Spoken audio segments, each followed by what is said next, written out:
أجمعين. اللهم صل على سيدنا محمد وعلى آل سيدنا محمد كما صليت على إبراهيم وعلى آل إبراهيم في العالمين إنك حميد مجيد.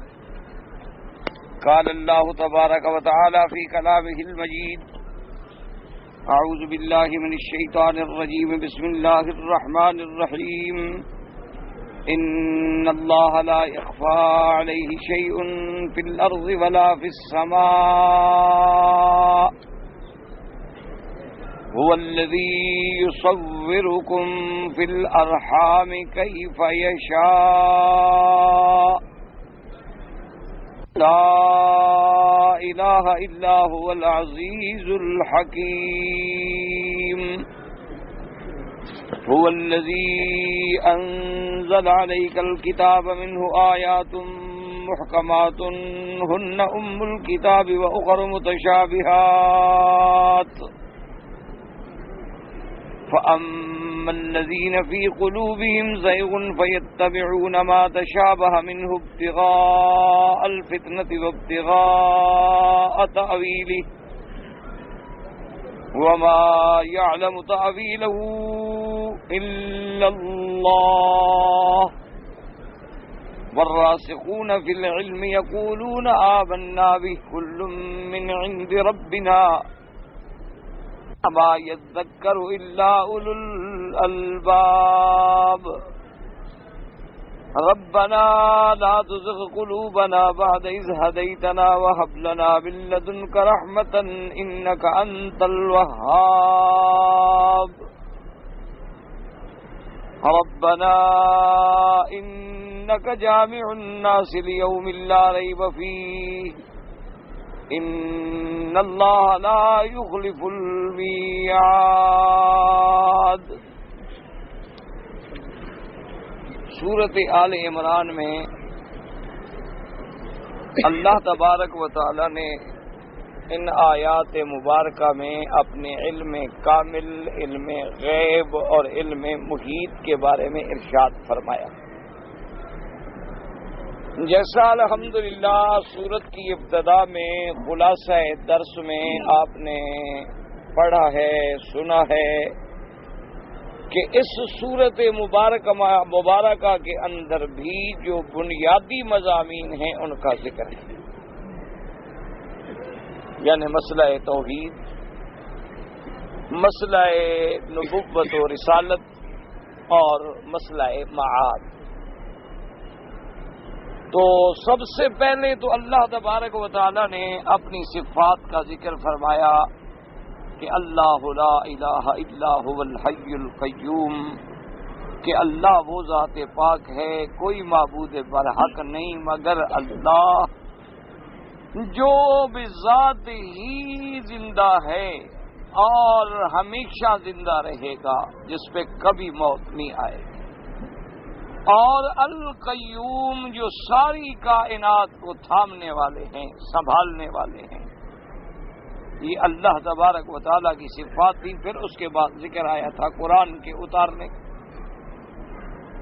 کہ اللہ نے قرآن بھیجا، ایسی کتاب نازل فرمائی جو پہلی کتابوں کی تصدیق کرنے والی ہے. اللہ نے تورات اتاری، اللہ نے انجیل اتاری، اللہ نے فرقان بھیجا.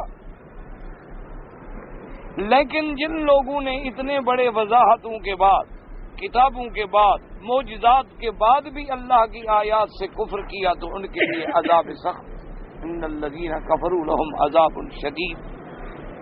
اور اس کے بعد ذکر آیا کہ واللہ عزیز ذو انتقام، کہ اللہ تبارک و تعالی غالب بھی ہیں اور اللہ تبارک و تعالی اپنے دشمنوں سے انتقام لینے والے بھی ہیں. یہ ان کی مرضی ہے، وہ دنیا میں لیں یا آخرت میں. اب ان آیات میں دوسرا مسئلہ، اس لیے آپ کو الحمدللہ یاد ہوگا متعدد صورتوں میں نے کئی دفعہ عرض کیا ہے کہ جہاں جہاں توحید کا مسئلہ آئے گا اور خاص طور پہ مسئلہ الہ، چونکہ توحید تو توحید ربوبیت بھی ہے کہ رب ایک ہے، یہ بھی توحید ہے کہ اس کو رب ماننا، پیدا کرنے والا ماننا، خالق ماننا، یہ ہے توحید ربوبیت. یہ تو اکثر مانتے ہیں.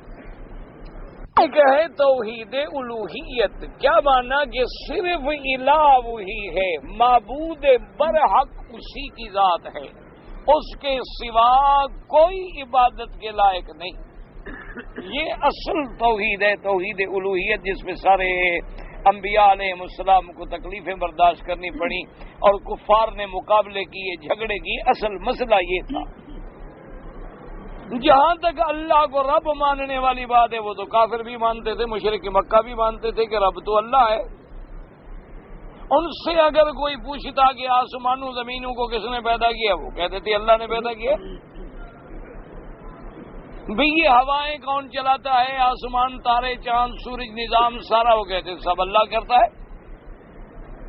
یعنی اس توحید ربوبیت کی حد تک تو وہ لوگ بھی قائل تھے.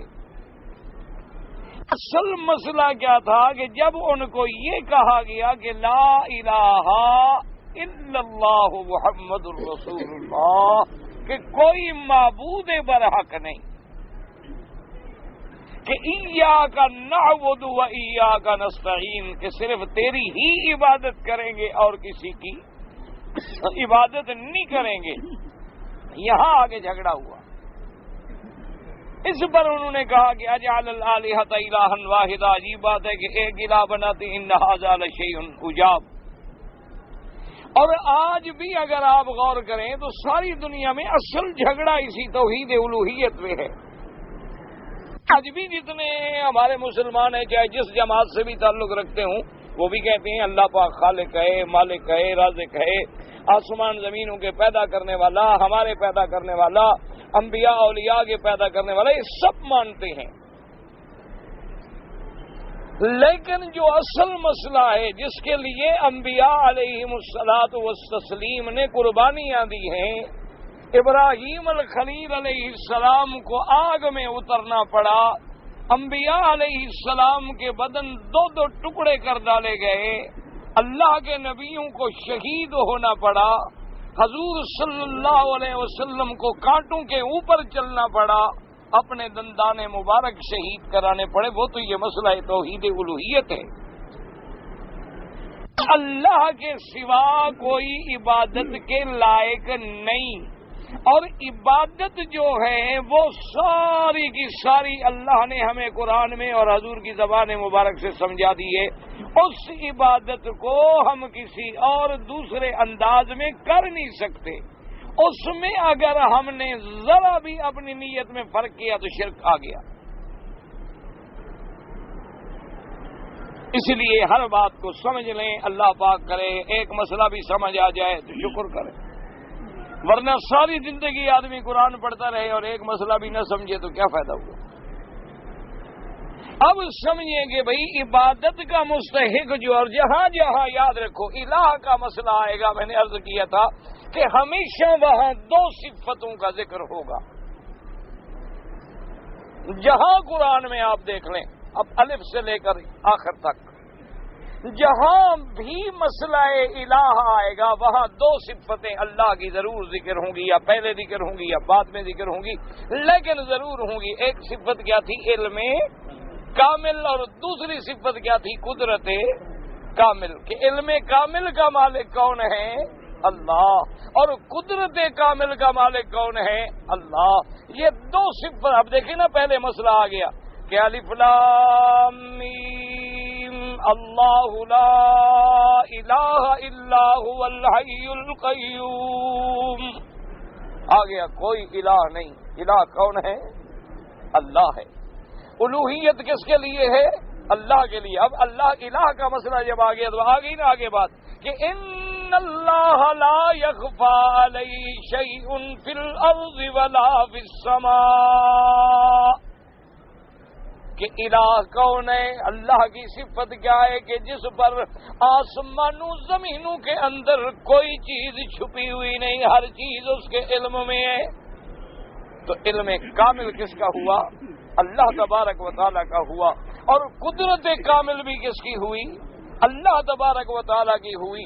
اب دیکھیں دونوں چیزوں کا ذکر آ رہا اسی ایک آیت مبارک کے اندر. اور یاد رکھو کہ علم میں کامل، مسئلہ سمجھیں، علم میں کامل، اللہ نے علم تو سب کو دیا ہے، اللہ نے علم سب کو دیا ہے، ہر مخلوق کو علم دیا ہے۔ اب دیکھو نا جی، دریا کی مخلوق ہے، اس کو بھی علم ہے کہ ہم دریا میں رہیں گے تو زندہ ہیں، باہر نکلیں گے مر جائیں گے۔ اب باہر نکالنے کے لیے تم ان کو شکار کرتے ہو نا، کبھی کانٹے ڈالتے ہو، کبھی جال ڈالتے ہو، جی مچھلی کو پکڑنا ہے، ورنہ وہ خود تو نہیں آنا چاہتی نا باہر، اس کو پتا ہے کہ دریا کے بعد پانی کے بغیر تو میری موت ہے۔ اچھا، اس کو بھی اتنا علم تو موجود ہے نا کہ وہ دریاؤں میں تیر رہی ہے، بھاگ رہی ہے پانی کے اندر۔ اچھا، اسی طریقے سے کراتے ہیں، دور سے بلی کو جو دیکھیں تو بچے دوڑ کے ماں کے پروں کے نیچے چھپ جاتے ہیں، ان کو پتا ہے کہ یہی ہمیں پناہ ملے گی، یہی ہماری جگہ ہے جو ہماری حفاظت کرے گی۔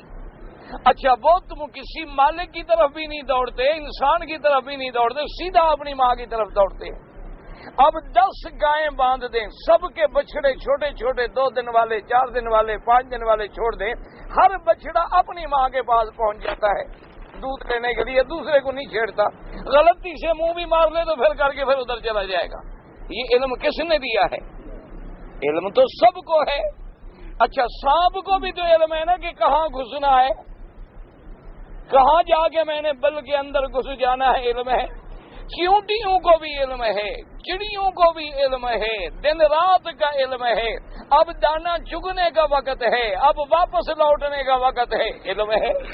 ہر جانور کو علم ہے، آپ جانور کو چھوڑ دیں سیدھا گھر واپس آ جائے گا۔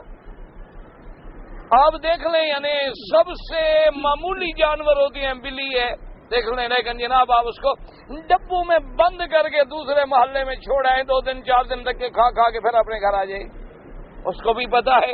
اتنا علم اللہ نے سب کو دیا ہے، اور سب سے زیادہ علم انسانوں کو دیا ہے۔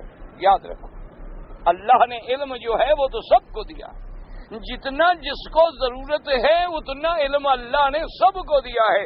ایک چیونٹی ہے، اس کو بھی پتا، ایک کیڑا ہے، اس کو بھی پتا ہے کہ میں نے اپنی روزی کہاں سے ڈھونڈنی ہے۔ ایک پرندہ ہے، اس کو بھی پتا ہے۔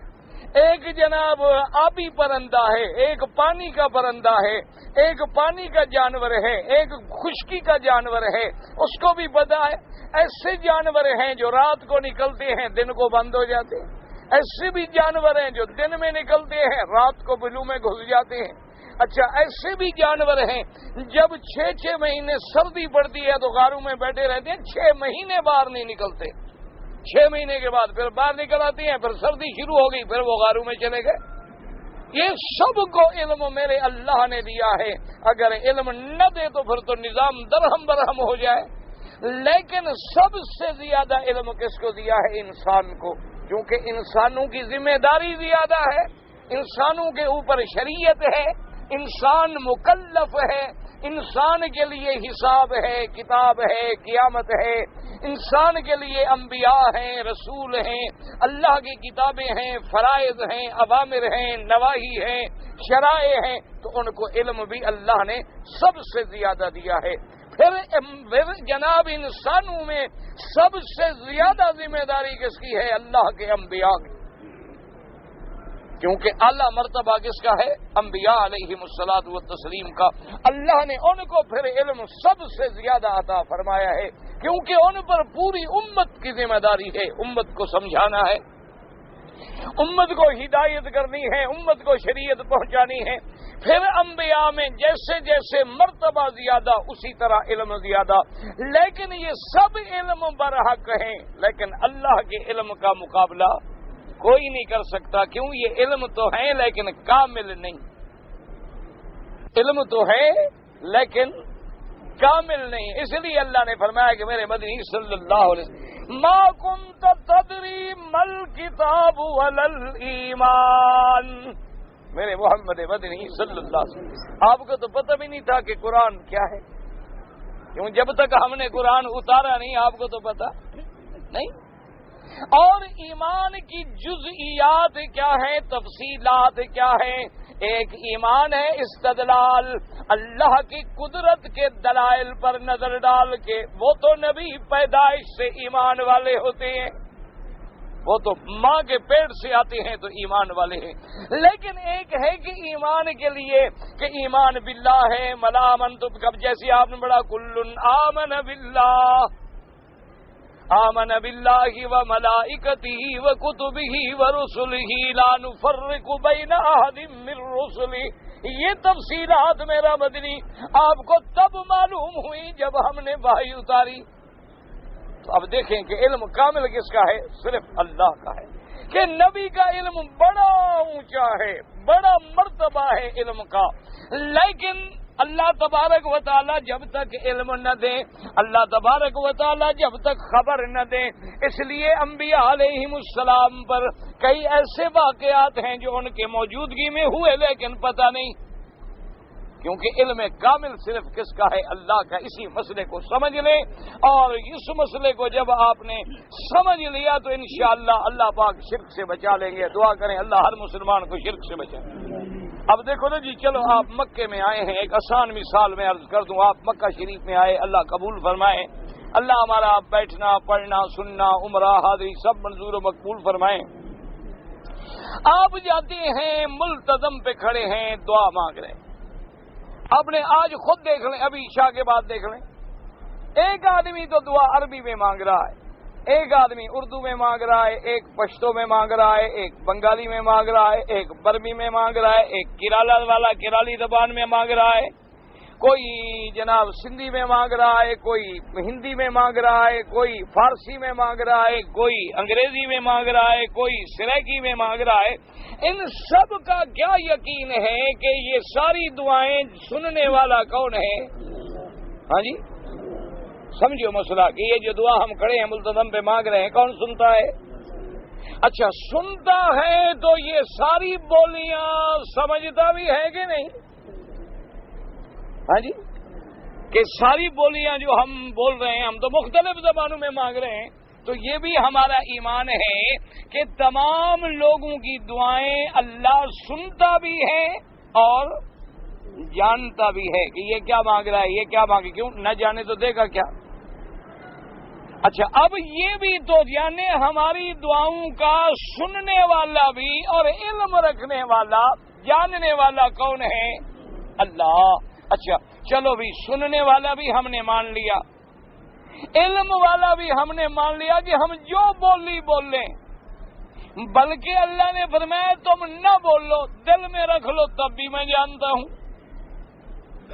زبان سے بھی نہ بول لو، بس تم دل میں نیت کر کے آ گئے کہ مولا میں ایک آرزو ہے دل میں لا رہا ہوں، بس میں تیرے دروازے پہ کھڑا ہوں، میری پوری کا. اللہ فرماتا ہے ٹھیک ہے، تیرے دل میں جو کچھ ہے وہ بھی ہم جانتے ہیں، علیم بذات الصدور ہے. علم کامل بھی ہے کہ ہم سب بولیاں جانتے بھی ہیں، سمجھتے بھی ہیں. آہستہ بول لو تب بھی سمجھتے ہیں، زور سے بول لو تب بھی سمجھتے ہیں. اچھا اس کے بعد صرف سمجھتے نہیں بلکہ سب کی دعائیں منظور کر کے سب کی حاجتیں پوری کرنے پر قدرت کامل بھی رکھتے ہیں. یہ عقیدہ کس کے بارے میں؟ ایمان سے کہیں ٹھنڈے دل سے بالکل. اب آپ دماغ سے نکال دیں یہ باتیں کہ جی یہ وہابی ہیں، یہ دیوبندی ہیں، یہ بریلوی ہیں، یہ تبلیغ والے ہیں، یہ بستر والے ہیں، یہ اہل حدیث والے نہیں. بالکل اللہ نے عقل دیا، مسلمان ہیں الحمدللہ، ہم مسلمان ہیں، کلمہ پڑھتے ہیں. بالکل دماغ میں رکھیں کہ جب ہم نے کعبۃ اللہ میں کھڑے ہو کر ملتزم پہ یا حتیم پہ یا مقام ابراہیم پہ یا صفا مروہ پہ جو دعا مانگی ہے، دوڑتے ہوئے کھڑے ہوئے پہاڑ پہ جو دعا مانگتے ہیں، تو اس کے سننے والا کون ہے؟ ہاں جی سیدھی سیدھی بات، بالکل ڈرے چلے نہیں. سننے والا کون ہے؟ اللہ. اچھا ان دعاؤں کا علم کامل رکھنے والا کون ہے؟ اللہ. اچھا اب ہر آدمی ایک مانگ رہا ہے بچہ کہ اللہ میاں میرا بچہ نہیں ہے، مجھے بچہ. ایک کہتے ہیں اللہ میاں لڑکے میرے بہت ہو گئے، مجھے تو لڑکی چاہیے. دوسرا کہتے ہیں اللہ میاں لڑکے بھی دیے، تو نے لڑکی بھی دی ہے، کھانے کو نہیں ملتا، ہمیں تو کچھ روزی چاہیے. تیسرا کہتے ہیں اللہ میاں نوکری چھوٹ گئی، مجھے تو نوکری چاہیے. چوتھا کہتے ہیں اللہ میاں مجھے گاڑی چاہیے. پانچواں کہتے ہیں اللہ میاں مجھے خیریت سے گھر پہنچا دو، مجھے بڑا گھر جانا ضروری ہے. چھٹا کہتے اللہ میاں میرے بیٹے کو بیمار ہے شفا کر دو، ایک کہتے اللہ میاں میرے گھر میں تکلیف ہے تو یعنی ہر آدمی اپنی اپنی مانگ رہا ہے، مختلف حاجات پیش کر رہا ہے، لیکن عقیدہ کیا ہے کہ ان کو پورے کرنے والا کون ہے؟ اللہ تبارک و تعالی۔ اچھا اب جناب مہربانی کر کے ٹھنڈے دل سے بغیر کسی جھگڑے کے بغیر کسی اختلاف کے میں آپ سے ایک بات پوچھتا ہوں، آپ خدا کے کعبے میں ہیں، باوضو ہیں، ایک نماز پڑھ چکے ہیں، اگلی نماز پڑھنے کی نیت سے آپ الحمدللہ کھڑے ہیں۔ اچھا ایک آدمی کسی اللہ والے کی مزار پہ جاتا ہے، مثلا چلا گیا حضرت علی حجویری رحمت اللہ علیہ کی مزار پہ جسے لوگ داتا صاحب کہتے ہیں، یا چلا گیا بابا فرید الدین شکر گنج رحمت اللہ علیہ کی مزار پہ، یا حضرت بہاؤالدین نقش بند رحمت اللہ علیہ کی مزار پہ، یا نظام الدین اولیاء رحمت اللہ علیہ کی مزار پہ، یا کسی اللہ والے کی مزار پہ۔ اب ان کی مزار پہ کھڑے ہو کر بڑی عاجزی سے درخواست کر رہا ہے کہ حضرت میں آپ کی مزار پہ حاضر ہوں، میری فلاں مشکل ہے، مہربانی کر کے حل کر دیں۔ ایمان سے کہیں اس کا کیا عقیدہ ہے کہ مزار والا یہ سن رہا ہے یا نہیں سن رہا؟ ٹھنڈے دل سے، ناراض شراض نہ ہوں، دماغ سے بالکل نکال دیں، پارٹی بازی کو نکال دیں، اللہ کی توحید سمجھیں، اللہ کی توحید کے مسئلے کو سمجھیں کہ اب ایک آدمی قبر پہ کھڑا ہے، پکار رہا ہے، یا چلو قبر پہ نہیں کھڑا، دور سے پکار رہا ہے کہ یا شیخ عبد القادر جیلانی، یا معین الدین اجمیری، یا فضل اپنا بہاء الحق، یعنی جس بزرگ کو بھی پکارا ہے، کیا عقیدہ ہے کہ بھی وہ بزرگ اس کی پکار کو، ندا کو، استغاثے کو، فریاد کو سنتے ہیں یا نہیں سنتے؟ اچھا نہیں سنتے تو پاگل ہو گیا ہے، پکار رہا ہے نہ، جو نہ سنتا ہو اس کو بھی کبھی کسی نے پکارا ہے؟ ٹھنڈے دل سے کہ بھئی ابھی دیکھیں نا، ابھی آپ یہاں ہیں، آپ کے بیوی بچے آپ کے ملک میں ہیں، یہاں سے آپ اپنی بیوی کو پکاریں گے؟ اس لیے یہ کہیں گے کہ میں پاگل ہوں جناب، میری بیوی اپنے ملک میں ہے، میری آواز سن رہی ہے کہ میں اس کو پکارنا شروع کر دوں۔ تو آدمی پکارتا کب ہے؟ جب عقیدہ ہو کہ وہ سنتا ہے۔ اگر سنتا نہیں ہے تو پکارنے والا پاگل ہو گیا۔ اچھا اگر عقیدہ ہے کہ وہ سنتا ہے تو پھر یہ عقیدہ ہو کہ سنتا تو ہے لیکن سمجھتا نہیں، سنتا تو ہے لیکن سمجھتا نہیں، پھر بھی تو کسی ترجمان کی ضرورت ہے نا۔ اب کوئی آدمی آگے میرے ساتھ انگریزی میں بات کرے تو میں کہوں گا بھائی مجھے نہیں آتی، ٹھہر جاؤ میں کسی کو بلاتا ہوں جو ترجمہ کرے، کیونکہ اب جو اللہ کے ولی کی مزار پہ کھڑا ہے، ایک سندھی کھڑا ہے، ایک کھڑا ہے پشتو والا، ایک کھڑا ہے پنجابی والا، ایک کھڑا ہے اردو والا، ایک کھڑا ہے عربی والا، تو اس کا کیا عقیدہ ہے کہ مرشد یہ ساری زبانیں قبر میں سمجھ رہے ہیں؟ زندگی میں تو ایک سمجھتے تھے، قبر میں جانے کے بعد ساری سمجھنے لگ گئے۔ اچھا چلو جی، اگر یہ عقیدہ ہے کہ نہیں سمجھتے تو پاگل ہو گیا، پکار رہا ہے، جو سمجھے نا تو کہے گا جی اب جیسے آدمی آتا ہے کہ جی میں انگریزی، ہم تو بھائی انگریزی نہیں جانتے، وہ چلا جاتا ہے کہ تو ٹھیک ہے ابھی نہیں جانتے تو میں کیا کروں، ٹکر ماروں ان سے؟ تو اب جناب اب اچھا جو پیر اس وقت دنیا میں زندہ ہیں ان کے پاس بھی آپ جائیں، کوئی ایک بولی بولے گا، کوئی دو بولے گا، کوئی تین بولے گا، کوئی چار بولے گا، کوئی پانچ بولے گا، ساری دنیا کی بولیاں تو نہیں جانتا نا جی۔ کوئی زولو قبیلے کا آدمی آ جائے زولو زبان بولے وہ کیا جانے گا؟ تو اب سمجھے مسئلہ کہ اگر عقیدہ یہ ہے کہ قبر والے، اللہ والے، اولیاء اللہ نہیں سنتے تو پھر پکارنے والا جاہل ہے، ان کو پکار رہا ہے جو سنتے نہیں۔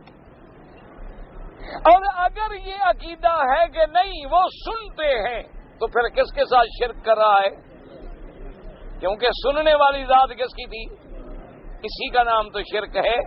اور شرک کیا ہوتا ہے کہ یہ عقیدہ رکھنا اللہ بھی سنتا ہے، پیر بھی سنتا ہے، اللہ بھی سنتا ہے، داتا بھی سنتا ہے، بلکہ اللہ تو ہم گناہ گاروں کی سنتا نہیں، ہماری تو یہ پیر سنتے ہیں اور پھر آگے سنواتے ہیں چونکہ ہم تو گناہ گار ہیں۔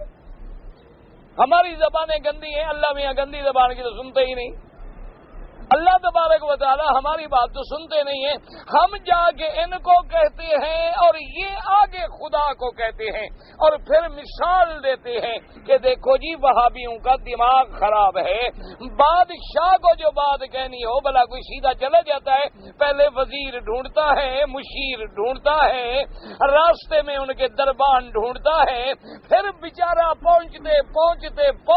پہنچتا ہے تو خدا کو ہم ڈائریکٹ پہنچا دیں۔ اللہ نے فرمایا بدبخت، جب تو نے مجھے دنیا کے بادشاہوں کی مثال دے دی کافر ہو گیا، میری تو مثال ہے کوئی نہیں۔ جب تو نے مجھے مثال دے دی کہ بھی جیسے بادشاہ یا جیسے وزیر کے لیے مشیر کی ضرورت ہے، بڑے افسر کے لیے کلرک کی ضرورت ہے، بڑے حاکم کے لیے چھوٹے کی ضرورت ہے، اب تم مجھے بندوں سے مثال دے رہے ہو اور میری شان کیا ہے، لیس کمثلہ شیء،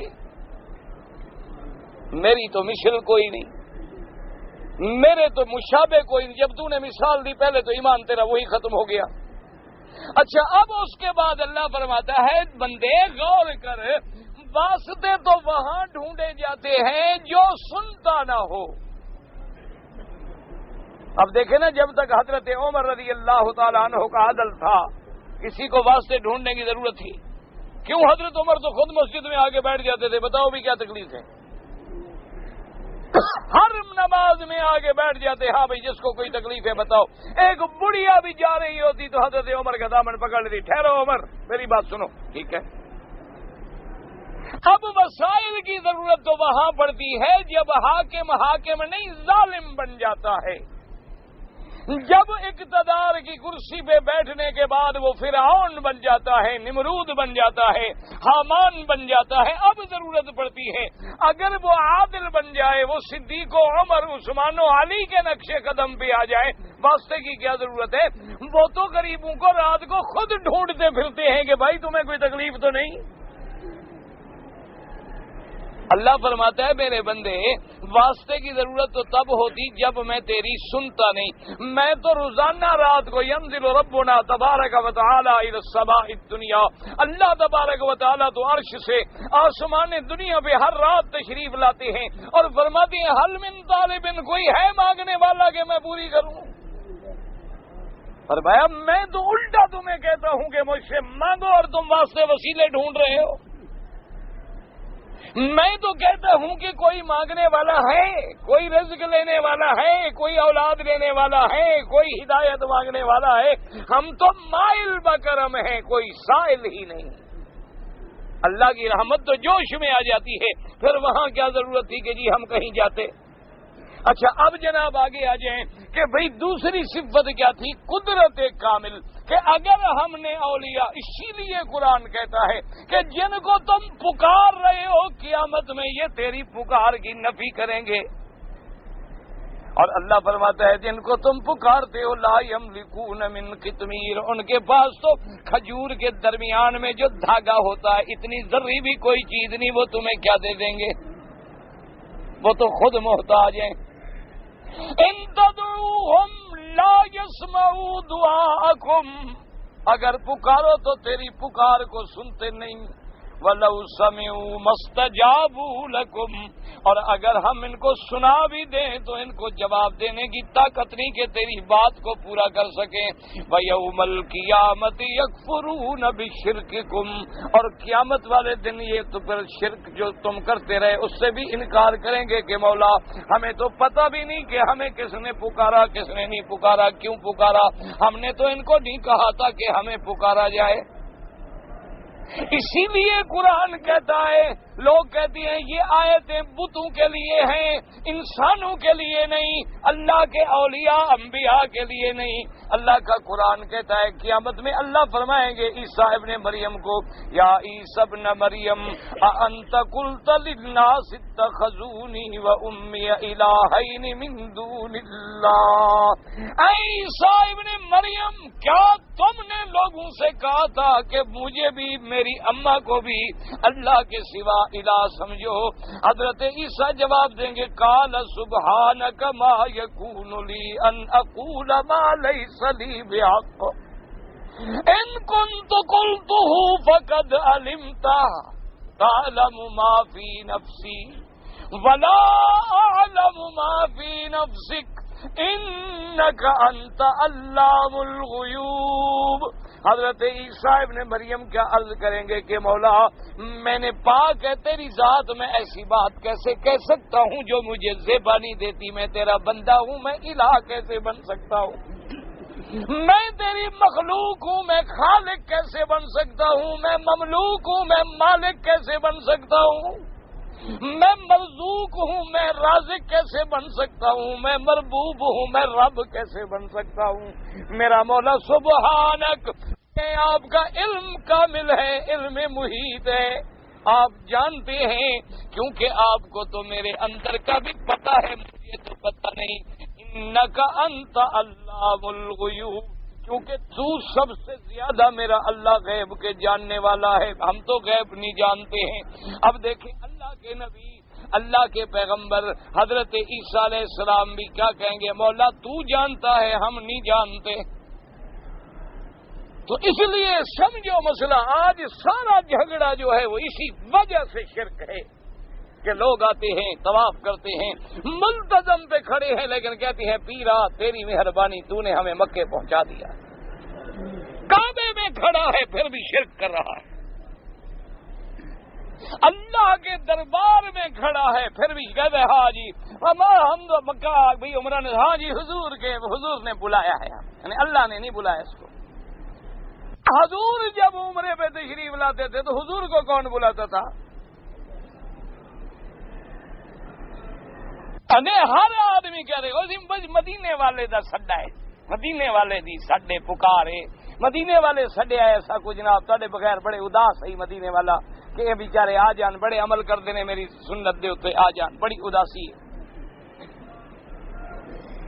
اور مدینے والا اگر کبھی بلائے گا تو ابو بکر عمر عثمان و علی کو بلائے گا کہ ان کو بلائے گا جو شکل میں بھی محمد کا دشمن ہے,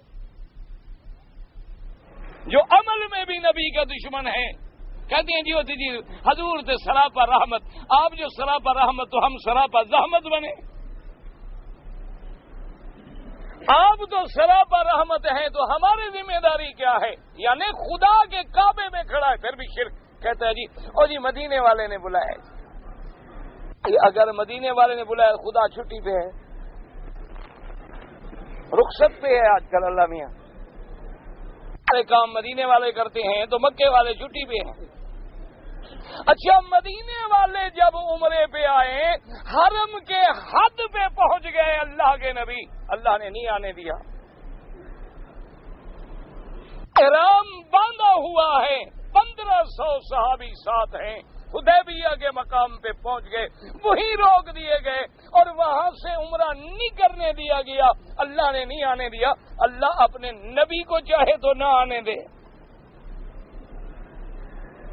اللہ تبارک و تعالی چاہے تو اپنے پیغمبر کو نہ آنے دے. حکم ہو گیا واپس جائیں, ٹھیک, اگلے سال آ کے عمرہ کریں, ٹھیک ہے. اسباب پیدا ہو گئے. یعنی آپ حیران ہوں گے کہ اللہ کے گھر میں کھڑے ہیں. ایک آدمی نے یعنی, اور پھر عقیدہ کیا ہے, میں ایک آدمی سے خود پوچھا, مجھے ملنے دیا, میں نے کہا بھی شکر ہے الحمدللہ اللہ نے آپ کو عمرہ نصیب کر دیا, کعبۃ اللہ کی حاضری نصیب ہو گئی, مدینہ شریف کی زیارت نصیب ہو گئی. کہتے ہیں بس صحیح, کیا پوچھ دے ہو, سارا پیر دا فیض ہے, وہی نظر ہے صحیح. اچھا 2 منٹ کے بعد مجھے پتا تھا, میں نے کہا اچھا آپ کے مرشد کا کیا حال ہے؟ کہتے جی بیمار ہے. میں کہا اپنی بیماری ٹھیک نہیں کر سکتے, تیرے مکے مدینے پہنچا چھوڑے.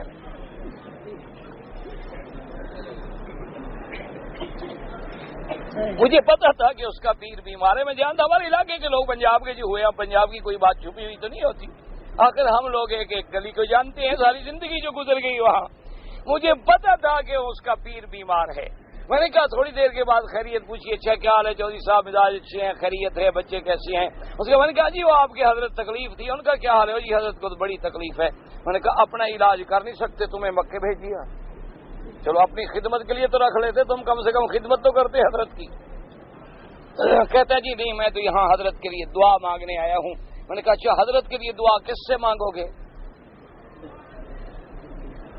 کہتا ہے جی اللہ سے. تو میں نے کہا یہی مسئلہ تو ہم سمجھاتے ہیں، پھر ہمیں کیوں وہاں بھی بنائے ہوئے ہو؟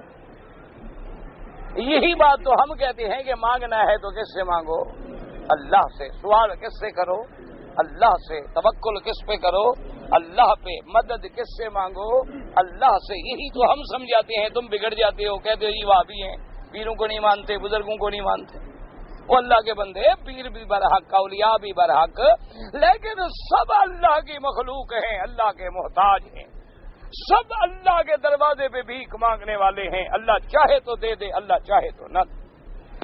اس لیے اب جناب سمجھیں اس آیت میں چونکہ الہ کا مسئلہ آ گیا تو یہاں اللہ نے واضح کر دیا ان اللہ لا یخفی علیہ شیء فی الارض ولا فی السماء. کیا مانا؟ یعنی اللہ آسمان کی چھپی ہوئی چیزیں بھی، زمین کی چھپی ہوئی چیزیں سب جانتے ہیں. زمین کے تہوں کے اندر اگر تم کوئی دانہ بھی ڈال دو تو وہ جانتے ہیں. اس لیے قرآن کہتا ہے دوسرے مقام پہ کہ اللہ جو کچھ بر میں ہے جانتے ہیں، دریا میں ہے جانتے ہیں، خشکی میں ہے جانتے ہیں. اچھا اب آگے دیکھیں قدرت کامل. هو الذی یصورکم فی الارحام کیف یشاء. اللہ کیسے مسئلہ خدا نے حل کر دیا. فرماتے ہیں هو الذی، وہی الہ ہے جو تمہاری شکلیں بناتے ہیں ماں کے رحم میں جیسے چاہتے ہیں. پانی ایک ہے، زمین ایک ہے، شکلیں مختلف ہیں. دیکھو نا جی، پانی ایک ہوتا ہے وہی نطفہ، آگے بھی وہی قرار جو نطفے کا مقام ہے وہ رحم، وہ بھی ایک ہے.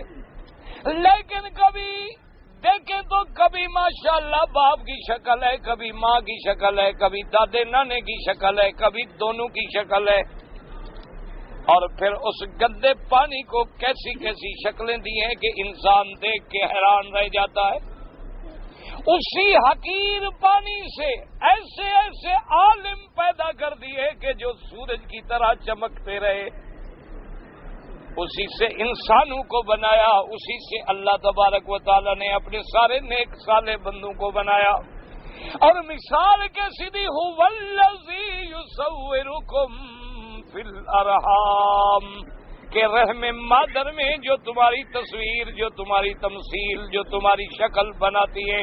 اور کیف یشاء، جیسے چاہیں، وہ چاہیں تو سیاہ بنا دیں، وہ چاہیں تو سفید بنا دیں، وہ چاہیں تو اچھا بنا دیں، وہ چاہیں تو برا بنا دیں، وہ چاہیں تو اندھا بنا دیں، وہ چاہیں تو آنکھوں والا بنا دیں، وہ چاہیں تو لنگڑا بنا دیں، وہ چاہیں تو سالم بنا دیں. ایسی مثال دی کہ ہے کوئی مرشد، کوئی پیر، کوئی قبر والا جو یہ طاقت رکھے کہ ماں کے رحم کے اندر بچہ پیدا کر دے؟ ہے کوئی؟ اچھا وہ خود کہاں پیدا ہوئے ہیں وہی بزرگ؟ ان کو کس نے بنایا؟ ہاں یہی تو مسئلہ ہے قدرت کاملہ کا کہ ان کو، اسی لیے میرے نبی نے فرمایا تھا نا، آپ پڑھ چکے ہیں، آپ نے فرمایا کہ اے وفد نصارا، تم کہتے ہو عیسیٰ خدا ہے. عیسیٰ کو تو بی بی مریم نے پیٹ میں اٹھایا ہے. عیسیٰ تو پھر بی بی مریم کے بطن سے ولادت ہوئی ہے، وہ تو اس کے دودھ پیتے رہے. جو ماں کے پیٹ میں رحم میں بند رہے وہ بھی کبھی خدا ہو سکتا ہے، وہ بھی کبھی مشکل کشا ہو سکتا ہے. جو پیدا ہونے کے بعد دودھ کا محتاج، جھولے کا محتاج، جھولے جھلانے والی کا محتاج، کندھے پہ اٹھانے والی کا محتاج، سینے پہ لگا کے دودھ پلانا، رات کو سلانا، جو ماں کا محتاج، خدمت کا محتاج، وہ کیسے خدا بن سکتا ہے؟ اس لیے اللہ کے نبی نے فرمایا الستم تعلمون ان عیسیٰ ابن مریم، کیا تم یہ نہیں جانتے ہو کہ عیسیٰ ماں کے پیٹ میں رہے؟ انہوں نے کہا ہاں جی. آپ نے فرمایا کیا تم یہ نہیں جانتے ہو کہ بی بی مریم کو جب درد سے ہوا تو انہوں نے اللہ سے دعا مانگی، اللہ تبارک و تعالی نے ان کی مدد کی، پھر عیسیٰ پیدا ہوئے. پھر بی بی کو تکلیف ہوئی تو اللہ نے کھجوروں کا انتظام کیا کہ کھاؤ کھجوریں. اللہ نے پانی کا انتظام کیا، تو جو پیغمبر، جو انسان، جو ذات ماں کے پیٹ میں بند رہی ہو وہ خدا کیسے بن سکتی ہے؟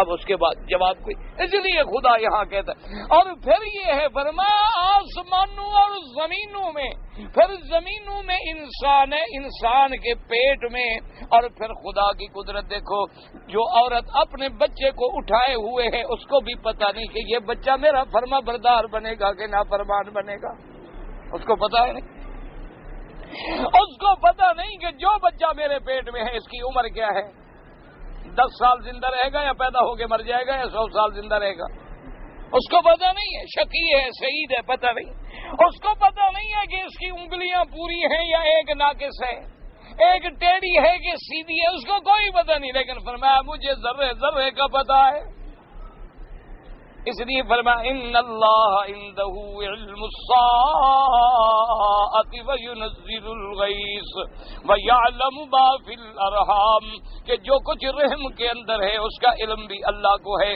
اب جاہل کہتے ہیں کہ جناب الٹرا ساؤنڈ سے پتہ چل جاتا ہے کہ رحم کے اندر کیا ہے، ساری کائنات کا الٹرا ساؤنڈ ایک وقت کر رہے کو، وہ کوئی الٹرا ساؤنڈ کے نیچے آئے گا تو پتہ چلے گا، جو نہ آئے الٹرا ساؤنڈ، اچھا پھر الٹرا ساؤنڈ کی بھی کوئی یقینی بات نہیں، کبھی صحیح کبھی غلط، لیکن صحیح بھی چلو مان لیں تو اس کا تمہیں پتہ لگے گا نا، جو الٹرا ساؤنڈ کے جہاز کے نیچے عورت بیٹھے گی، مشین لگاؤ گے، ٹی وی پہ دیکھو گے، کمپیوٹر پہ بیٹھ کے چیک کرو گے، پھر جا کے تم اپنا کوئی اکا تکا مارو گے۔ سوال تو یہ ہے کہ ساری کائنات اپنے اپنے گھروں میں ہے اور وہ جانتا ہے، علم اس کا نام ہے، یہ کیا علم ہے؟ یہ کوئی علم تو نہیں کہ ریڈیو لگا لو، اسٹیشن لگا لو، سیارے کھڑا لو، آواز منتقل کر لو۔ کرامت تو یہ ہے کہ حضرت عمر منبر رسول پہ کھڑے ہو کے آواز دے مدینے میں اور نہاوند پہنچ جائے، یہ ہے کرامت، کہ بغیر کسی اسباب کے۔ یہ کیا ہے اسباب کے ذریعے جی، اچھا جی ہم بھی ریڈیو سے آواز پہنچا دیتے ہیں، ٹی وی پہ آواز پہنچا دیتے ہیں، لہروں پہ آواز، بھئی یہ تو ما تحت الاسباب ہیں، ما تحت الاسباب اور ما فوق الاسباب میں تم کوئی فرق بھی نہیں کرتے ہو۔ یہ ہے علم کہ اللہ تبارک و تعالی نے، اور فرشتے پوچھ رہے ہیں مولا کیا لکھنا ہے، یہ لکھ دو، شقی سعید عمرہ اجلہ رزقہ، سب ماں کے پیٹ میں لکھا جا رہا ہے۔ یہ کس کی قوت طاقت ہے؟ اللہ کی۔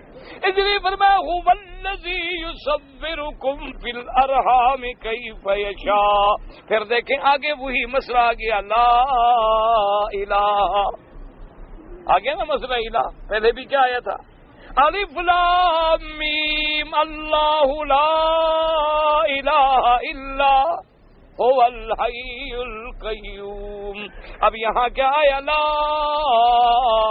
الہ الا هو العزیز الحکیم، کوئی معبود برحق نہیں مگر کون؟ اللہ، اور اس کی صفت کیا ہے؟ العزیز، وہ ایسا غالب ہے کہ جس کے حکم کو کوئی ٹالنے کی بھی طاقت نہیں رکھتا، جس کے فیصلے کو کوئی رد نہیں کر سکتا، اور الحکیم وہ حکمت والا ہے، اس کا ہر فیصلہ جو ہے وہ حکمت پہ مبنی ہے۔ تو اس لیے جہاں جہاں الہ کا مسئلہ آئے گا وہاں دو چیزیں یاد رکھو، علم کامل کا مالک کون ہے؟ اللہ، قدرت کامل کا مالک کون ہے؟ اللہ۔ جب یہ عقیدہ ہو شرک انشاءاللہ نہیں آئے گا۔ کہتے جی کہ قسم کا کفارہ یہ ہے کہ ہم 10 آدمیوں کو کھانا کھلائیں، بالکل یہی ہے، اطعام 10 مساکین من اوسط ما تطعمون اہلیکم، اللہ کے قرآن میں یہ مسئلہ موجود ہے کہ 10 مسکینوں کو 2 وقت کا کھانا، ایک وقت کا نہیں، 2 وقت کا کھانا کھلائیں، یا صدقہ فطر کے برابر ایک آدمی کو آپ گندم یا چاول یا جو بھی اس ملک کی قوت ہے وہ دے دیں۔ اب چاہے ایک گھر میں 10 آدمی ہیں ان کو دے دیں، کوئی بات نہیں، کوئی سی بات، جنس دے دیں، کھانا کھلا دیں، کچھ کر دیں۔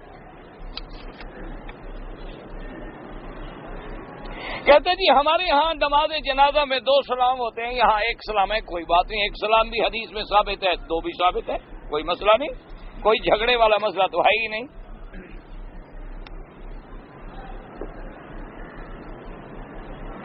اگر جدے سے کوئی آدمی مدینہ منورہ جاتا ہے پھر مدینہ منورہ سے واپس جدے آتا ہے کوئی احرام نہیں.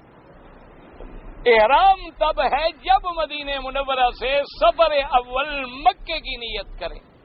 اگر مدینہ منورہ سے پھر جدہ چلا گیا، جدے میں کام ہے، گھر ہے، رہائش ہے، پھر مکے آ گیا، کوئی احرام نہیں، کیونکہ وہ مکے تو آ ہی نہیں رہا، وہ تو جدے آ رہا ہے. میرے والد نے میری شادی پہ 5 تولے سونے کا زیور بنایا. ابھی میں نے اپنے بھائی کے لیے 5 تولے سونے کا زیور بنایا، تو کیا ایک گھر میں ہم رہتے ہیں زکوٰۃ ہوگی نہیں ہوگی؟ 5 تولے آپ کا ہے، 5 تولے آپ کے بھائی کا ہے، ایک کا تو ہے نہیں نا. جب ایک کا 7.25 تولے سونا بنے پھر زکوٰۃ. مدینے سے آ رہی ہو اور ایام حیض ہوں تو غسل کر لے، پاک نہ، نماز نہ پڑھے، احرام کی نیت کر لے، لبیک پڑھ لے، مکے میں آ جائے، اپنے گھر میں رہے، احتیاط سے رہے، خوشبو نہ لگائے، بال نہ کاٹے، ناخن نہ کاٹے، خاوند کے ساتھ کوئی اختلاط نہ کرے، احرام میں ہے. جب وہ پاک ہو جائے غسل کر کے طواف صفا دوڑ کے بال کٹا لے، عمرہ ہو گیا اس کا. حالت حیض میں احرام باندھنا جائز ہے، احرام کی نیت کرنا جائز ہے، نماز نہیں پڑھنی. 3 قسم کے لوگوں کا دعا قبول نہیں کرے گا. جس کی بیوی کے اخلاق خراب ہے طلاق نہ. ہاں یہ بھی حدیث میں آیا ہے، یہ آپ پہلے پڑھ چکے ہیں.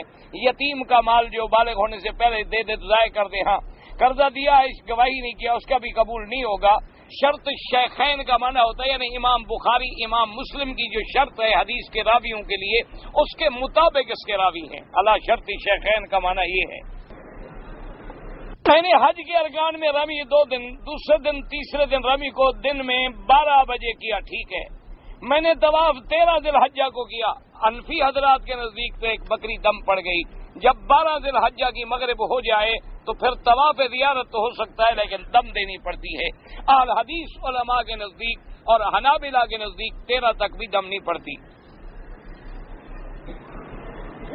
انڈیا حکومت کی طرف سے کوئی پلاٹ یا پتہ نہیں پلاٹ کیا کہتا ہے فروخت کیے جا رہے ہیں، تو 20 آدمیوں کے لیے درخواست دی تھی، انہوں نے قرع نکالا، جس کا نکل آیا اس کو پلاٹ دے دیا. ٹھیک، قرع نکالنا تو بھائی ٹھیک ہے نا، یہ تو کوئی بھائی دیکھیں نا، پلاٹ ہیں 4 آدمی لینے والے ہیں 200، کیسے دیں گے؟ یہی کریں گے کہ سب کی درخواستیں لے لیں گے، پھر نام نکالیں گے، جس کا نکل آیا اس کو دے دیا. نماز میں ادھر ادھر دیکھنا بالکل جائز نہیں. میرا دوست عمرہ کر کے طائف چلا گیا، احرام کی حالت میں اس کو چوٹ لگی تھی. چوٹ لگنے سے دم نہیں ہوتا. عورت بھی خوشبو لگا سکتی ہے، بالکل لگا سکتی ہے، لیکن اپنے خامد کے لیے. ایسی خوشبو لگا کے بازاروں میں پھرتی رہے تو پھر لعنت ہوتی ہے ایسی عورت پہ. خوشبو لگائیں اپنے گھر میں اپنے خاوند کے لیے تاکہ خاوند کو اچھی خوشبو محسوس ہو. حجر اسود پر لوگ دھکم پہل کرتے ہیں تو لوگوں کو خود عقل کرنا چاہیے. کب تک لوگوں کے ڈنڈے مار مار کے سیدھا کیا جائے؟ ہر مقام پہ سپاہی کھڑے ہیں اور کیا کریں؟ سختی کریں گے تو آپ کہیں گے مارتے ہیں. وضو ٹوٹ جائے نماز میں تو نکل جائے باہر، نہیں نکل سکتا تو بیٹھ جائے. دارالعلوم دیوبند کا یہ جو عورتوں کے مسئلے میں فتویٰ آیا، میں نے ابھی پورا پڑھا نہیں، اخباری خبر ہے. اخباری خبر پر اعتبار نہیں ہوتا جب تک کہ فتویٰ سامنے نہ آئے کہ اس میں لفظ کیا ہے، کیا مقصد ہے. اخبار تو اخبار ہوتا ہے نا، اسی لیے اخبار کو اخبار کہتے ہیں کہ اس کا اعتبار نہیں ہوتا. الخبر یحتمل الصدق والکذب، خبر جو ہے وہ سچی بھی ہوتی ہے جھوٹی بھی ہوتی ہے. اسی لیے حدیث کو حدیث کہتے ہیں، اخبار نہیں کہتے. محدثین کے نزدیک جو بات قابل اعتبار نہ کہتے ہیں چھوڑو اخباری بات ہے، یعنی یہ تو قابل اعتبار ہے ہی نہیں. تو اب ان کو سامنے رکھ کر علماء کے بارے میں آدمی بحث شروع کر دے، یہ کوئی اچھی بات تو نہیں ہے. اپنی بیوی کو نماز کے لیے زبردستی جگانا چاہیے. اپنے کام کے لیے زبردستی کرتے ہو تو اللہ کے لیے نہیں کرتے ہو.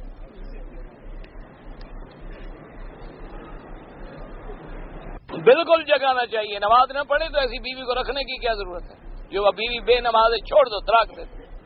کیونکہ امام احمد ابن حنبل کے نزدیک تو ویسے کافر ہے، نکاح ٹوٹ جاتا ہے.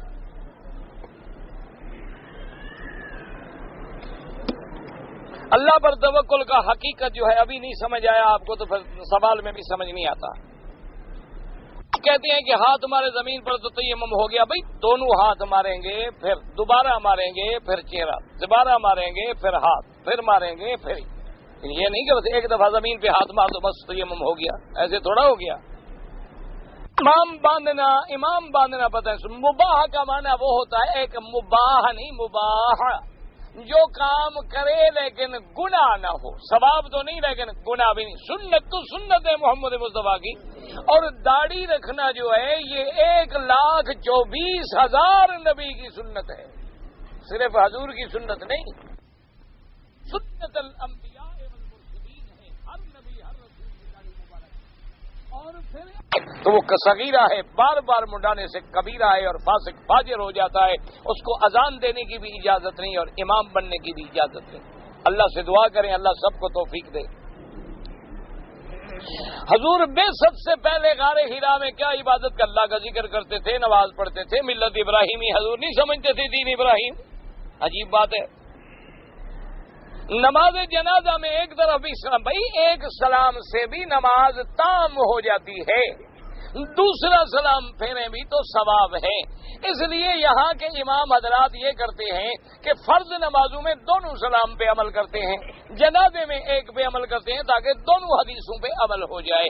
آپ ایک سلام کریں تب بھی ٹھیک ہے، دو کریں تب بھی ٹھیک ہے، کوئی جھگڑے والا مسئلہ ہو تو فیصلہ کریں، یہ تو اعلیٰ افضل مستحب کے مسئلے ہیں، لیکن اصولی بات ہے کہ دو سلام سے زیادہ ثواب ہوگا کہ جتنے لفظ زیادہ اتنی اجر زیادہ، جتنی محنت زیادہ، ورنہ ایک سلام بھی جائز ہے، بالکل ٹھیک ہے اور سنت کے مطابق ہے۔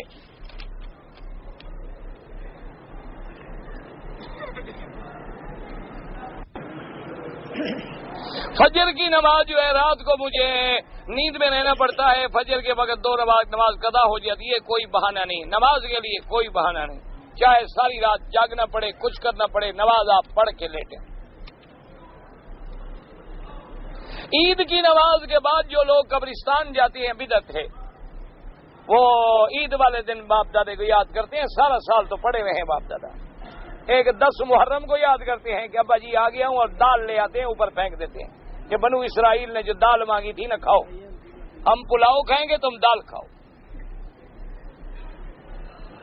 یہ بڑے ماں باپ کے فرما بردار ہیں، سال کے بعد جاتے ہیں قبر کو ہاتھ اور اوپر دال پھینک دیتے ہیں، یا پھول یا لکڑیاں یا کھجور کے پتے، انا للہ، سب بدعت ہے، کوئی اس کا قرآن و سنت میں ثواب نہیں، بلکہ الٹا گناہگار ہے۔ ماں والدین کی قبر پہ روز جاؤ، روز جا کے ان کے لیے دعا مانگو۔ خطیم کے اندر فرض نماز ہو سکتی ہے، بالکل ہو سکتی ہے۔ غوث محمد بالکل یہ نام ٹھیک نہیں ہے، فقیر محمد ٹھیک ہے، غلام رسول جو ہے غلام بمانے ابن ٹھیک نہیں، غلام بمانے نوکر ٹھیک ہے، تینا دیتا بالکل شرکیہ نام ہے، نام بدل لیں۔ سوال نہیں ہے تو لمبا چوڑا خط ہے، مجھے خود مل لو آرام سے۔ اللہ نے وعدہ کیا ہے کہ 10 سال تک بغیر محنت کے رزق دیا جائے گا، یہ تو کہیں وعدہ نہیں ہے، کہاں وعدہ کیا اللہ نے کہ بغیر محنت کے 10 سال رزق دوں گا؟ لا حول ولا قوت۔ ہمارے ملک میں لوگ اپنے نام کے ساتھ مولانا اور علامہ لکھتے ہیں، خود تو نہیں لکھنا چاہیے، اگر لوگ کہتے ہوں تو ٹھیک ہے۔ اب تو بھائی خود لکھتے ہیں، اتنا نام ہوتا ہے، اتنا تو لقب ہوتے ہیں، اتنا۔ اگر ٹوپی سر پر نہ ہو تو نماز ہو جاتا ہے، بالکل ہو جاتا ہے، لیکن یہ نہیں کہ ہو تو اتار کے پھینک دو، یہ بھی کوئی مسئلہ نہیں ہے تو ہو جائے گا، یہ نہیں کہ سر پہ ہو تو اتار کے پھینک دو، کیا جی سنت پہ عمل کریں۔ عجیب سنت پہ عمل ہے کہ حضور پاک اپنے سر سے پگڑی اتار کے رکھ لیتے تھے۔ عشاء کا نماز پڑھتے ہی فرض کے بعد ایک سنت پڑھتے ہیں، وتر نہیں پڑھتے، تو تمہاری مرضی، وتر تہجد کے ساتھ پڑھو یا عشاء کے بعد پڑھو۔ ہمارا ایک آدمی مر گیا، ہم چاہتے ہیں کہ اس کو خواب میں دیکھیں، بس اللہ سے دعا کرو خواب میں نظر آ جائے گا۔ جہاد کی نظمیں سننا جائز ہے، بالکل جائز ہے۔ مجھے راستے میں 100 ریال ملا، کیا کروں؟ خیرات کر دو۔ جھوٹ کی 3 قسمیں ہوتی ہیں، عادتن، تفریحاً، مصلحتاً۔ بہرحال یہ قسمیں جو ہیں مصلحتاً مانا ہوتا ہے اصلاح کے لیے اگر بولا جائے، دونوں کو راضی کرنے کے لیے، وہ دراصل جھوٹ نہیں ہوتا، وہ تو ہے ہی کلمہ اصلاح، لیکن بظاہر جھوٹ نظر آتا ہے۔ کوئی شخص 4 مذہبوں کو میں سے کسی ایک کو بھی نہ مانے سب کو نہ مانے، ساری دنیا کو ہی نہ مانے، کیا فرق پڑے گا؟ لیکن بات یہ ہے کہ اگر جاہل ہے تو پھر کسی عالم کی بات ماننی پڑے گی۔ اگر وہ خود عالم ہے، اللہ نے اس کو اتنا علم دیا ہے کہ وہ وسائل کو سمجھ لیتا ہے اور اس کو تمام احادیث کے ذخیرے پہ نظر ہے، ناسخ منسوخ پہ نظر ہے، قوی ضعیف پہ نظر ہے، اس کو کوئی ضرورت نہیں کسی کے پیچھے نہ چلے، وہ خود پڑھ کے عمل کر لیتا رہے۔ لیکن اگر جاہل ہے، فاسألوا اہل الذکر ان کنتم لا تعلمون، اگر تمہیں مسئلہ نہیں آتا تو پھر علم والوں کے دروازے پہ جانا پڑے گا۔ ان 4 مذہبوں کے علاوہ فقہ میں اور کوئی مذہب ایسا نہیں بنا اسلام میں جس کو مقبولیت عامہ یا امت کا قبول حاصل ہوا ہو۔ بیوی بیمار ہے، اللہ شفا عطا فرمائے، اللہ سب بیماروں کو شفا دے۔ جنگ قادسیہ مجھے نہیں پتا کب ہوئی تھی، حضور کی ولادت کے بعد فرشتوں نے کون سا درود پڑھا تھا کسی حدیث میں نہیں ہے۔ حضور کے رضائی والد کا نام کسی حدیث میں نہیں ہے، کوئی تاریخ میں دیکھ لو بی بی حلیمہ کے خاوند کا کیا نام تھا۔ کا مولوی کہتا ہے کہ ہم قرآن حدیث میں چلتے ہیں لیکن نماز جنازہ نہیں پڑھتا، وہ مسلمان نہیں سمجھتا ہوگا نا مرنے والے کو، انشاءاللہ اس کا بھی کوئی نہیں پڑھے گا، فکر نہ کرو، بالکل ڈیری پہ لکھ لو، تم کسی کا پڑھو گے تو کوئی تمہارا بھی پڑھے گا، تم کسی کا جوتی اٹھاؤ گے تو کوئی تمہارے جوتے بھی اٹھائے گا، تم کسی کا ادب کرو گے تو کوئی تمہارا ادب بھی کرے گا۔ اگر تم مسلمانوں کا جنازہ نہ پڑھو گے، جی پتہ نہیں کافر ہے، تو تمہارا بھی پتہ نہیں کیا ہوگا۔ اللہ سے دعا کرو اللہ ہدایت دے۔ امام اعظم ابو حنیفہ رحمۃ، ان کا نام نعمان ابن ابی ثابت ہے، کنیت ابی حنیفہ ہے، امام اعظم لوگ کہتے ہیں، انہوں نے تو نہیں فرمایا کہ مجھے کہو۔ طواف کے وقت موقع ملے تو رکن یمانی پہ بسم اللہ اللہ اکبر بس ہاتھ سے یوں کیا اور چلے گئے۔ ہر وقت جیب میں مسواک رکھنا بالکل ٹھیک ہے، سنت ہے۔ مرد اپنی بیوی کا حق بھی ادا نہیں کرتا، طلاق بھی نہیں دیتا، تو عورت کب تک بیٹھی رہے؟ وہ قاضی کو درخواست دے کے خلو کرے، قاضی فیصلہ کرے گا، نکاح ختم کرے گا اس کا۔ یہ نہیں کہ خود اگر دیر ہو جائے دوسرا نکاح ویسے کر لے، ایسے نہیں کر سکتی۔ اگر آپ کے ملک میں اسلام کا قانون نہ ہو تو 4-5 علماء کی پنچایت کمیٹی بنا دو، ان کو وہ درخواست دے، وہ شریعت کے مطابق فیصلہ کریں۔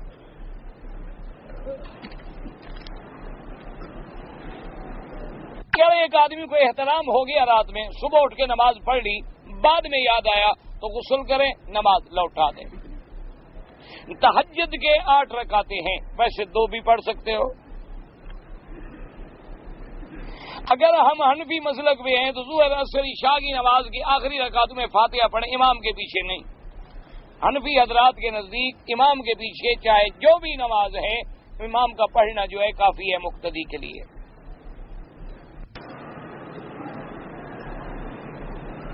ایک آدمی ہے، ان کا نقصان ہو گیا اور کوئی آگ لگ گئی فیکٹری، بہرحال اللہ پاک اس کا بدلہ عطا فرمائے اور اللہ پاک آپ کی پریشانیاں دور کرے۔ ہر مسلمان جو پریشان ہے ان کی پریشانیاں دور کرے، جن کے رزق مال میں نقصان ہوا اللہ اپنے خزانے غیب سے عطا فرمائے۔ رسول بخش، علی بخش، امیر بخش سب نام غلط ہیں، بخشنے والا صرف اللہ ہے۔ میری مسجد میں پہنچنے سے نماز تو ختم ہو گئی، اب ایک آدمی جماعت کرا رہا ہے لیکن وہ داڑھی کے بغیر ہے اور سگریٹ وغیرہ بھی پیتا ہے۔ اگر تمہیں اور کوئی دوسری جماعت ملنے کی امید ہے، ایسے آدمی کے پیچھے نماز نہ پڑھو۔ اگر تمہیں امید ہے کہ بالکل کہیں جماعت نہیں ملے گی تو پھر شامل ہو جاؤ، نماز تو ادا ہو جائے گی، لیکن آئندہ بچنے کی کوشش کریں۔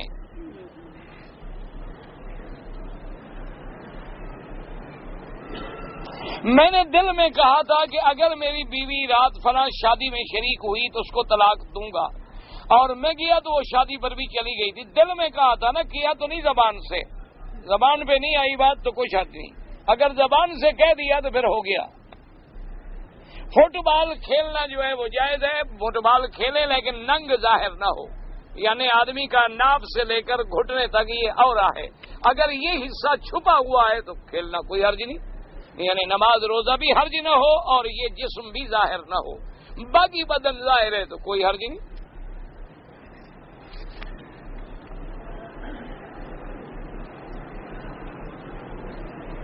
میں عمرہ کے لیے پاکستان سے آیا ہوں، حرم شریف کے باہر فی سبیل اللہ قرآن مجید میں نے لیا، دیکھنے پر معلوم ہوا کہ وہ عربی کے نسخے میں ہے تو مجھے سمجھ نہیں آتا، تو میں حرم شریف میں رکھ کے بدل لوں، آپ بدل نہ لیں، آپ اس کو رکھ لیں اپنے لیے، آپ باہر سے خرید لیں، جو حرم کا وقف ہو جائے اس کو باہر نہیں لے جانا چاہیے۔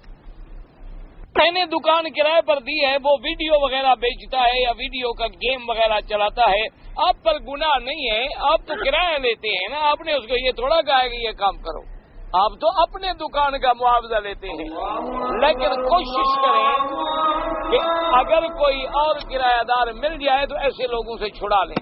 اللہ تعالیٰ عالم یا رحمان یا رحیم یا حی یا قیوم یا ذی الجلال والاکرام۔ اللہ اکبر اللہ اکبر۔ اللهم انا نسألك